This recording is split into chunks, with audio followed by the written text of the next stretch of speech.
Chef Angela Michelle, and welcome to Love, Life, and Spices. So you're in for a real treat for today because we're making what I call Couscous Fattoush salad platter with a zesty lemon dressing. So here's the deal.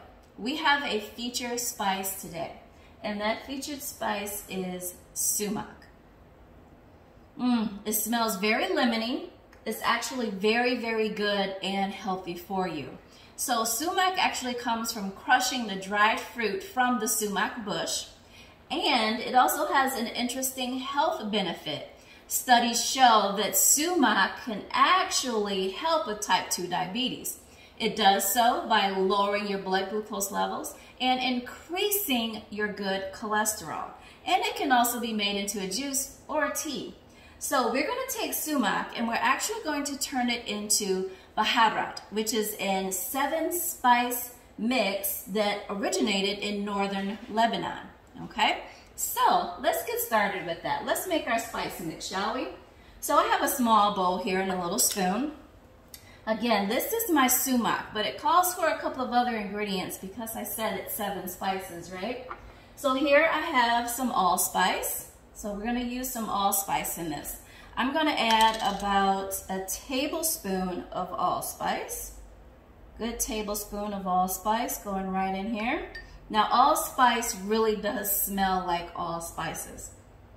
It's very, very good aroma. I'm also going to add cloves. So we have cloves going into this as well. And that's also 1 tablespoon. Now cloves may remind you, oh my gosh, it reminds me of the holidays, to be honest with you, right? You're baking in the oven, you're making these great, delicious desserts. So that's what clove smells like to me. All right, so let's get a tablespoon of that in there. That looks good. Now next we're going to put in some nutmeg. So talk about smelling good for the holidays, baking desserts. That's what I always think about when I smell nutmeg. Oh yes, smells very earthy, very, very good. And you can see all of these spices that I'm using actually have a brown hue to them, right? And they're very earthy and very fragrant. Now this is fenugreek. It's used a lot in Indian cooking, so I can smell it from here. It's very pungent and it smells so good. So whenever you sniff fenugreek, it will remind you of Indian food. Now let me see, I think I'm actually gonna pop this right off of here because I don't need that. I'm not gonna stand here and shake all the time. I get a tablespoon. All right, so I'm gonna put a tablespoon of that right in here. And you can see that's a little bit lighter in color. And scrape it out there like that. There we go. All right, put that back on there because we might need that later. I definitely don't want to open up the jar and then turn it upside down and a whole bunch ends up in my plate, right? Don't want to do that. And next we have ginger.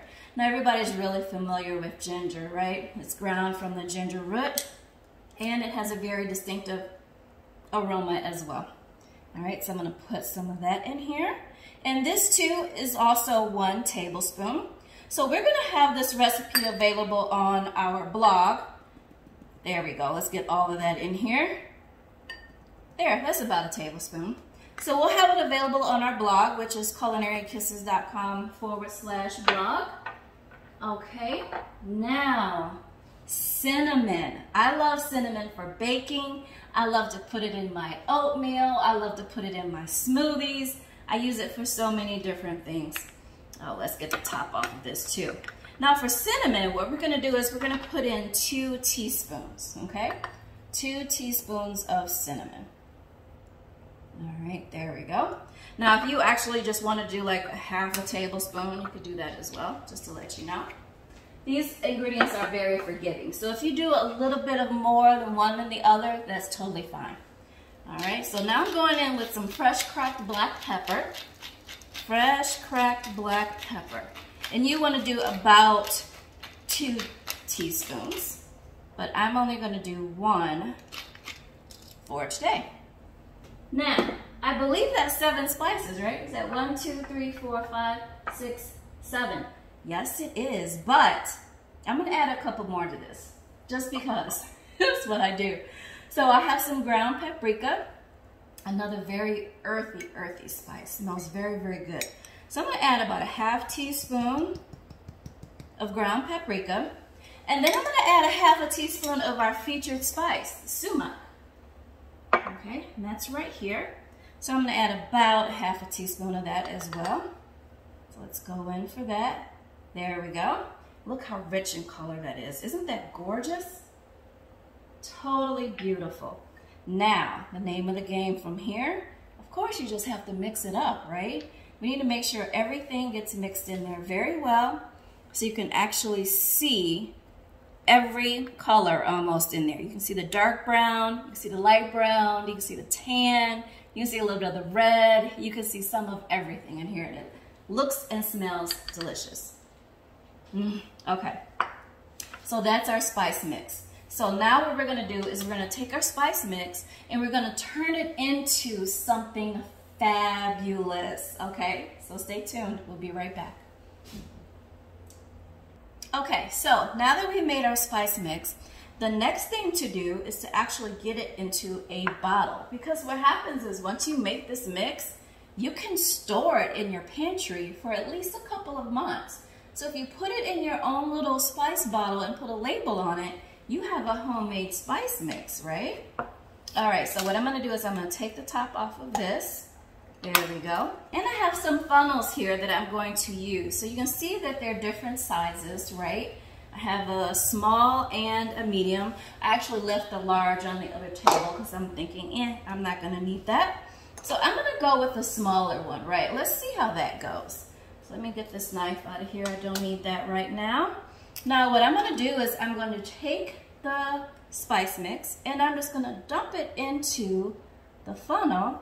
And what happens is it comes through smoothly on the other side. So I like to just do 1 spoon at a time because that gives it enough time to work through to the bottom, okay? That way we don't have any spice backups here.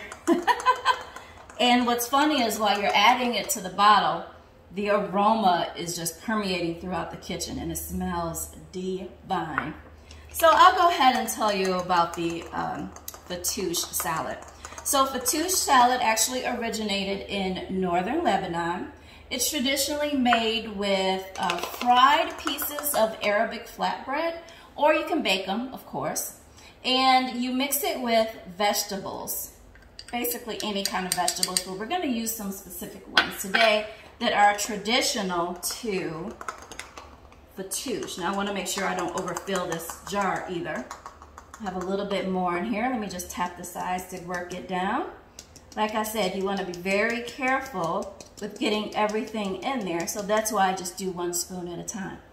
All right, so there we have it. We have our spice mix here. Doesn't it look lovely? I told you it shows like all types of browns in there, right? So I'm gonna put this back on here, just a little top with the hole so it'll easily sift through, and then tighten it. Now what I like to do is I actually like to take a label, and you could type this, of course. You could run it through the printer and type it, but I think it makes it more special and more homemade when you actually write on there yourself. Okay, so I'm going to write on here, C-B and R-B-A-H-A-R-A-T. There we go, B-A-H-A-R-A-T. Put my little Sharpie there. And then I'm gonna peel it off and stick it right to my bottle. So I'm gonna lay it on its side, stick it right on here. There you have it. There is our homemade spice mix, okay? All right, so stay tuned because we're gonna take this spice mix and we're gonna hook it up to some of the ingredients in our fabulous fattoush salad. So stay tuned.